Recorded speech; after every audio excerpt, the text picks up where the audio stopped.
Welcome to digital platform of life I study point.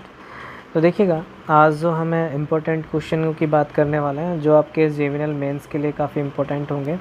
तो देखिए, first question है अपने पास कि श्रेणी सी की आग है। तो देखिए, पहले क्लासीफाई कर लेते हैं अपने पास जो फायर है, यानी कि जो आग है वो अपने पास कितने टाइप्स की होती हैं। तो देखिए, फायर जो है अपने पास वो टाइप होती है for class A, class B, class C and class D. ठीक है। तो देखिए, अगर क्लास ए की बात करूं तो जो अपने पास लकड़ी कागज़ में जो आग लगती है वो अपने पास क्लास ए में आती है। और जो लिक्विड जैसे अपने पास कैरोसिन हो गया, ठीक है, कैरोसिन हो गया, पेट्रोल हो गया, डीजल हो गया, वो अपने पास क्लास बी में आती है। एलपीजी, ठीक है, सीएनजी यानी कि जो गैसों में लगी आग है वो अपने पास क्लास सी में आती है। और जो मेटल है यानी कि धातुओं में जो लगी आग है वो क्लास डी में आती है। क्लियर है चीज़। तो यहाँ पूछा है श्रेणी सी की आग है। तो देखिए, कागज़ ए की जो आग है वो अपने जो ऑप्शन ए में है, कागज़ की आग जो है वो क्लास ए में आएगी। पेट्रोल बी की जो आग है वो क्लास बी में आएगी। तो एलपीजी वाला जो है वो अपने पास क्या हो जाएगा, राइट आंसर हो जाएगा। ठीक है। नेक्स्ट क्वेश्चन की तरफ चलते हैं। सेकंड क्वेश्चन जो है, ठीक है, सेकंड क्वेश्चन है अपने पास सोल्डरिंग आयरन की बिट किस धातु की बनी होती है। तो देखिए, ये अपने पास क्या सोल्डर आयरन है, तो इसकी जो ये बिट है ये इसके बारे में पूछा हुआ है। ठीक है। तो ये अपने पास किसकी बनी होती है, कॉपर की बनी होती है बेटा। ठीक है, किसकी बनी होती है, कॉपर की बनी होती है। ठीक है, क्लियर चीज़। तो यहाँ अपने पास जो राइट आंसर होगा वो होगा तांबा। अब देखिए, नाइक्रोम जो है इसके अपने पास बनाए जाते हैं ऊष्मक तंतु। क्या बनाए जाते हैं, ऊष्मक तंतु। जैसे हीटर का अपने पास एलिमेंट हुआ ये। कार्बन जो है अपने पास इसके बने होता है डीसी मोटर के ब्रश, जैसे कार्बन ब्रश हो गया। और यूरेका जो है अपने पास इसका स्टैंडर्ड रेजिस्टेंस भी बनता है। और जो अपने पास है रियोस्टेट जो है उसमें भी अपने पास जो यूज़ किया जाता है, जैसे आप तार घाव प्रतिरोध बोलते हो, उसमें यूरेका का यूज़ किया जाता है। ठीक है। तो यहाँ जो क्वेश्चन था वो बिट के अकॉर्डिंग अपने पास कौन सा था, तांबा जो है राइट आंसर था। और अदर ऑप्शन जो है जिसके आंसर हो सकते हैं वो मैंने आपको बता दिए। ठीक है। नेक्स्ट क्वेश्चन की तरफ चलते हैं। देखिए, नेक्स्ट क्वेश्चन है चुंबकीय फ्लक्स का मात्रक क्या होता है। ठीक है। देखिए, चुंबकीय फ्लक्स का जो मात्रक होता है वो होता है वेबर। ठीक है, क्लियर चीज़। और एक वेबर जो होता है वो 10⁸ मैक्सवेल के बराबर होता है। और एक मैक्सवेल जो बराबर होता है अपने पास वो बराबर होता है एक लाइन के। ठीक है, ये अन्य मात्रक हैं। यहाँ देखिए, न्यूटन जो है वो अपने पास बल का मात्रक होता है। ठीक है। और कूलाम जो है वो अपने पास आवेश का मात्रक होता है या फिर विद्युत का मात्रक होता है। ठीक है। और फैराडे एक साइंटिस्ट थे जिन्होंने अपने पास विद्युत चुंबकीय प्रेरण का सिद्धांत दिया था। ठीक है। तो यहाँ जो पूछा गया है चुंबकीय फ्लक्स का मात्रक, तो उसका जो राइट आंसर हो जाएगा वो हो जाएगा वेबर। ठीक है। नेक्स्ट क्वेश्चन की तरफ चलते हैं। ठीक है। नेक्स्ट क्वेश्चन है, इनमें से एक डायोड है, ठीक है, जो अपने पास सेमीकंडक्टर होता है पी और एन टाइप्स का होता है। ठीक है। इनका जो व्यक्तिगत रूप से कोई उपयोग नहीं होता है, तो इन दोनों को अपने पास क्या है कि मर्ज करके एक युक्ति बनाई जाती है जिसे आप क्या बोलते हो, पी एन डायोड बोलते हो। ठीक है। और जो अपने पास डायोड बनाने की जो विधि होती है वो अपने पास क्या होती है, एक तो होती है अलॉइंग मेथड होता है और एक होता है ग्रोन जंक्शन। ठीक है। तो जो सबसे अच्छी विधि जो होती है अपने पास वो ग्रोइंग जंक्शन वाली होती है। तो यहाँ जो राइट आंसर था वो बेटा अपने पास क्या था, पी एन। तो राइट आंसर हो जाएगा सी। नेक्स्ट क्वेश्चन की तरफ चलते हैं। ठीक है। यहाँ पूछा गया है कि यूरेका तार। ठीक है। अब देखिए, यूरेका तार जो है उसमें अपने पास 60% तो कॉपर होता है और अपने पास 40% निकल होता है। तो यहाँ जो राइट आंसर होगा अपने पास क्या होगा, तांबा। इसी तरीके का क्वेश्चन अपने पास फ्यूज एलिमेंट का पूछा जाता है। वहाँ अपने पास जो होता है लैड और टिन होता है बेटा। ठीक है। फ्यूज़ एलिमेंट का जो होता है वो लैड और टिन होता है, जिसमें 40% टिन होता है, 40% लैड होता है और जो 60% वो टिन होता है। और कभी कभी ये चेंज भी कर दिया जाता है, 37% या 63 भी दिया जाता है। ठीक है। तो ये फ्यूज़ एलिमेंट की बात है, लेकिन यहाँ पूछा गया यूरेका के बारे में। तो यहाँ जो राइट आंसर है वो क्या हो जाएगा, ए हो जाएगा। ठीक है। नेक्स्ट क्वेश्चन की तरफ चलते हैं। ठीक है। नेक्स्ट क्वेश्चन है, वोल्टेज रेगुलेशन में उपयोग किया जाता है। ठीक है। देखिए, वोल्टेज रेगुलेशन में जो डायोड उपयोग किया जाता है वो जेनर डायोड होता है। जेनर डायोड का जो सिंबल होता है वो अपने पास इस टाइप का होता है। ये है अपने पास एनोड और ये कैथोड। ठीक है। मीटर प्रोटेक्शन में भी इसी का उपयोग किया जाता है, मीटर प्रोटेक्शन। ठीक है। और जो अपने पास वोल्टेज रेगुलेटर है उसमें भी इसका उपयोग किया जाता है, वोल्टेज रेगुलेटर में। ठीक है। कांस्टेंट वोल्टेज डायोड भी इसे बोला जाता है, कांस्टेंट वोल्टेज डायोड इसे बोला जाता है। ठीक है। और ये रिवर्स बायस में काम करता है। ठीक है। और ये बना होता है जो है वो सिलिकॉन के साथ मैन्युफैक्चर किया जाता है। तो यहाँ पूछा गया वोल्टेज रेगुलेशन में कौन सा डायोड उपयोग किया जाता है, तो राइट आंसर हो जाएगा अपने पास जेनर डायोड। ठीक है। नेक्स्ट क्वेश्चन की तरफ चलते हैं। नेक्स्ट क्वेश्चन है आपका कि सेकेंडरी सेल है, ठीक है, द्वितीयक सेल पूछा हुआ है। डैनियल सेल जो है ये प्राइमरी सेल है, ठीक है। मरकरी सेल जो है वो भी प्राइमरी सेल है। लैक्लांसी सेल है ये भी प्राइमरी सेल है। तो लैड एसिड जो सेल है वो अपने पास सेकेंडरी सेल होता है, ठीक है। देखिए लैड एसिड सेल जो है ये सेकेंडरी सेल इसलिए है कि इसे अपने पास क्या है कि आप एक बार डिस्चार्ज करने के बाद पुनः आवेशित कर सकते हो, ठीक है। यानी द्वितीयक सेल वो होता है जिन्हें अपने पास क्या है कि आप एक बार डिस्चार्ज होने के बाद आवेशित कर सकते हो, जबकि प्राइमरी सेल वो होता है जिन्हें एक बार आपने उपयोग में ले लिया और उन्हें चार्ज नहीं कर सकते, वो प्राइमरी सेल होता है, ठीक है। नेक्स्ट क्वेश्चन की तरफ चलते हैं, ठीक है। नेक्स्ट क्वेश्चन देखिएगा। नेक्स्ट क्वेश्चन है अपने पास, यदि किसी डीसी परिपथ में प्रतिरोध 5 ओम है, यानी कि आर आपको दे रखा है कितना 5 ओम दे रखा है, ठीक है, तथा सप्लाई वोल्टेज यानी कि वी दे रखा है अपने पास 10 वोल्ट दे रखा है, तो धारा का मान क्या होगा? तो आई इक्वल्स टू होता है वी अपॉन आर, ठीक है। तो यहाँ 10 अपॉन कितना हो जाएगा 5, तो ये आ जाएगा 2 एम्पियर। कितना आ जाएगा बेटा 2 एम्पियर। तो राइट आंसर जो होगा अपने पास क्या हो जाएगा 2 एम्पियर, तो डी होगा अपने पास राइट आंसर, ठीक है। नेक्स्ट क्वेश्चन की तरफ चलते हैं, ठीक है। देखिए नेक्स्ट क्वेश्चन अपने पास है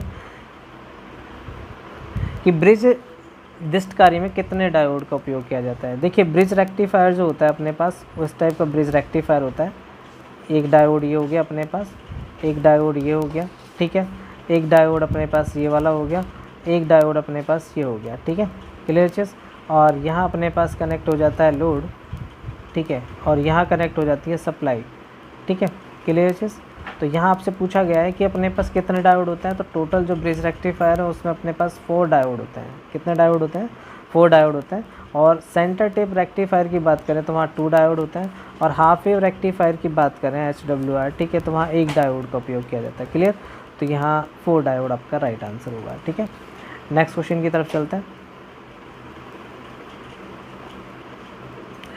ठीक है। देखिए नेक्स्ट क्वेश्चन अपने पास तांबे का जो है मेल्टिंग पॉइंट कितना होता है। तांबे का जो गलनांक होता है बेटा वो 1086 डिग्री सेंटीग्रेड होता है, और जो 960 होता है वो अपने पास चांदी का होता है। तो यहाँ जो राइट आंसर होगा वो अपने पास सी होगा, ठीक है। नेक्स्ट क्वेश्चन की तरफ चलते हैं, ठीक है। नेक्स्ट क्वेश्चन है बैटरी का अपेक्षित घनत्व किसके द्वारा मापा जाता है, ठीक है। देखिए मल्टीमीटर के द्वारा अपने पास वोल्टेज माप सकते हो, आप करंट माप सकते हो, रेजिस्टेंस माप सकते हो, और कंटिन्यूटी टेस्ट कर सकते हो, ठीक है। हाइड्रोमीटर से अपने पास क्या मापते हो? अपेक्षित घनत्व मापते हो। इलेक्ट्रोमीटर से अपने पास दूध की शुद्धता मापी जाती है, और वायर गेज से अपने पास जो है SWG आप डायमीटर मापते हो किसका? जो वायर होते हैं, ठीक है, क्लियर चीज़। और SWG की जो फुल फॉर्म होती है स्टैंडर्ड वायर गेज, ठीक है, क्लियर चीज़। तो यहाँ आपसे अपेक्षित घनत्व पूछा गया तो उसका राइट आंसर आ जाएगा अपने पास हाइड्रोमीटर, ठीक है। एक होता है हाइग्रोमीटर, हाइग्रोमीटर से अपेक्षित आर्द्रता मापी जाती है, ठीक है। चलें आगे, नेक्स्ट क्वेश्चन देखते हैं। नेक्स्ट क्वेश्चन है यूपीएस का पूरा नाम होता है। यूपीएस का जो पूरा नाम होता है बेटा वो होता है अनइंटरप्टेड पावर सप्लाई, ठीक है, क्लियर चीज़। और ये ज़्यादातर अपने पास जो यूज़ किया जाता है कंप्यूटर के साथ यूज़ किया जाता है, ठीक है। और इसका जो है अपने पास टाइमिंग होता है कि भाई 50 मिनट्स होता है या फिर 30 मिनट्स होता है, ठीक है। और ये अपने पास जो है इन्वर्टर के साथ ही यूज़ किए जा सकते हैं। इन्वर्टर जो होता है अपने पास ऑन और ऑफ दोनों टाइप के आते हैं, ठीक है, क्लियर चीज़। तो यहाँ ज़्यादा नहीं पूछा है, अपने पास फुल फॉर्म पूछा है। और इन्वर्टर में जो यूज़ होता है वो अपने पास IGBT यूज़ होता है, ठीक है, क्लियर चीज़। नेक्स्ट क्वेश्चन की तरफ चलते हैं, ठीक है। नेक्स्ट क्वेश्चन है फ्लेमिंग के बाएं हाथ के नियम अनुसार अंगूठा क्या दर्शाता है। तो देखिए ये अपने पास फ्लेमिंग के जो दाएं हाथ का नियम होता है ये अपने पास 4 फिंगर हो गई, 1 फिंगर ये हो गई, ये अपने पास अंगूठा हो गया, ठीक है, क्लियर चीज़।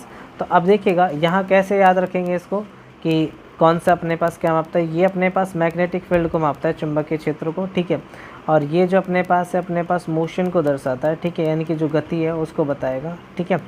और ये अपने पास बताता है करंट को, ठीक है, क्लियर चीज़। तो यहाँ अंगूठे के बारे में पूछा है तो यहाँ अपने पास आ जाएगा मोशन यानी कि चालक के घुमाव की दिशा। तो राइट आंसर होगा आपके पास सी। नेक्स्ट क्वेश्चन की तरफ चलते हैं, ठीक है। नेक्स्ट क्वेश्चन है किस मोटर का स्टार्टिंग टॉर्क अधिक होता है, ठीक है। देखिए डीसी सीरीज मोटर में जो टॉर्क प्रोपोर्शनल टू होता है बिफोर सैचुरेशन, यानी कि अगर अपने पास संतृप्त अवस्था से पहले की बात करें तो I स्क्वायर के प्रोपोर्शनल टू होता है। और डीसी शंट मोटर का अपने पास प्रोपोर्शनल टू होता है आर्मेचर करंट के। और डीसी कंपाउंड का जो अपने पास प्रोपोर्शनल टू होता है वो अपने पास जो होता है करंट, ठीक है, आर्मेचर करंट ही होता है, ठीक है। अब यहाँ देखिएगा दोनों में अपने पास देखें तो जो हाइयर होगा तीनों में, तो अपने पास कौन सा हाइयर होगा, सीरीज़ वाला होगा, ठीक है, स्क्वायर के प्रोपोर्शनल टू, तो राइट आंसर होगा डीसी सीरीज मोटर, ठीक है। नेक्स्ट क्वेश्चन की तरफ चलता है।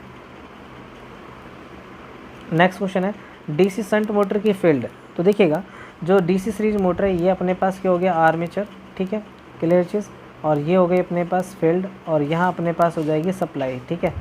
अब देखिएगा कि यहाँ अपने पास ड्रॉप कम से कम होना चाहिए, इसलिए रेजिस्टेंस कम से कम होना चाहिए, और रेजिस्टेंस आर इक्वल्स टू होता है रो एल अपॉन ए, ठीक है।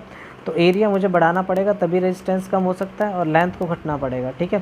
तो यहाँ अपने पास मोटे तार का उपयोग करेंगे और कम लपेटे, तो बी राइट आंसर होगा इसका, ठीक है, क्लियर चीज़। नेक्स्ट क्वेश्चन की तरफ चलते हैं। नेक्स्ट क्वेश्चन है OLC का पूरा नाम है, ठीक है। O का मतलब होता है ओवर, L का मतलब होता है लोड, और C का मतलब होता है कॉइल, ठीक है। तो देखिएगा कौन सा सही आंसर होगा अपने पास, डी ऑप्शन सही होगा, ओवरलोड कॉइल, ठीक है, डी। नेक्स्ट क्वेश्चन की तरफ चलते हैं। नेक्स्ट क्वेश्चन है आपके पास कि बैक ईएमएफ का मान सदा सप्लाई ईएमएफ से होता है, ठीक है। तो बैक ईएमएफ यानी सप्लाई वोल्टेज अपने पास ये होता है, ये बैक ईएमएफ है, तो ये ग्रेटर देन होना चाहिए तभी अपने पास मोटर चल सकती है। तो यहाँ पूछा है बैक ईएमएफ, बैक ईएमएफ का मान सदा ईएमएफ से, तो ईएमएफ की बात करेंगे, जनरेटेड ईएमएफ अपने पास ईजी होता है, और बैक ईएमएफ अपने पास क्या होता है, ईबी होता है। तो ईजी का फॉर्मूला आपने देखा होगा V + IARA होता है जनरेटेड ईएमएफ का, और बैक ईएमएफ का होता है V - IARA। तो ये हमेशा क्या रहेगा, कम रहेगा, तो बी अपने पास राइट आंसर होगा। तो ये उलझाने वाला क्वेश्चन है, तो इसको ज़रूर ध्यान से देखना है, ठीक है। नेक्स्ट क्वेश्चन की तरफ चलते हैं। नेक्स्ट क्वेश्चन है डीसी मोटर को कौन सी ऊर्जा प्रदान की जाती है। देखिएगा यहाँ सप्लाई की बात कर रहा है, तो मोटर को जो सप्लाई दी जाती है वो अपने पास विद्युत ऊर्जा दी जाती है। अगर यहाँ पूछा होता कि प्राप्त की जाती है तो अपने पास आती है यांत्रिक ऊर्जा, ठीक है। तो बस क्वेश्चनों को थोड़ा सा ऐसे ही एग्जाम में घुमाया जाता है, तो यहाँ थोड़ा सा ध्यान रखना, ठीक है। नेक्स्ट क्वेश्चन की तरफ चलते हैं। नेक्स्ट क्वेश्चन है वह मोटर जिससे कि शंट और सीरीज दोनों प्रकार की वाइंडिंग होती हैं। देखिए शंट और सीरीज दोनों की होती है तो वो अपने पास कंपाउंड मोटर कहलाती है। अगर ये दोनों फील्ड इस तरीके से जुड़े कि इनका फ्लक्स ऐड हो जाता है तो ये कम्युलेटिव कंपाउंड, और इस तरीके से जुड़े कि इनका जो फ्लक्स अंतर के बराबर होता है तो ये अपने पास होती है डिफरेंशियल कंपाउंड, ठीक है। तो यहाँ जो राइट आंसर होगा वो आपके पास सी होगा। नेक्स्ट क्वेश्चन की तरफ चलते हैं, ठीक है। योग किस पदार्थ का बना होता है। तो देखिए डीसी मोटर का जो बाहरी पार्ट से होता है इसको बोलते हैं योग, ठीक है, और ये बना होता है अपने पास ढलवा लोहा का, अगर छोटी डीसी मशीन है तो। और बड़ी डीसी मशीन की बात करेंगे तो ये ढलवे स्टील का बनेगा, ठीक है। तो ये आपके कुछ इंपॉर्टेंट क्वेश्चन थे जो आपको यहाँ अपने पास तथ्य के साथ सॉल्व कराएं। बाकी आप वीडियो को ज़्यादा से ज़्यादा शेयर कीजिएगा, लाइक कीजिए और कमेंट कीजिए ताकि आपको नई वीडियो मिल सके, ठीक है। इस जो अपने पास कि PDF है आपको वो टेलीग्राम पे मिल जाएगी, जल्दी आपको अपने पास लिंक दे देंगे, ठीक है, या फिर अपने पास व्हाट्सएप ग्रुप में भी मिल सकती है, ठीक है। Okay, thank you.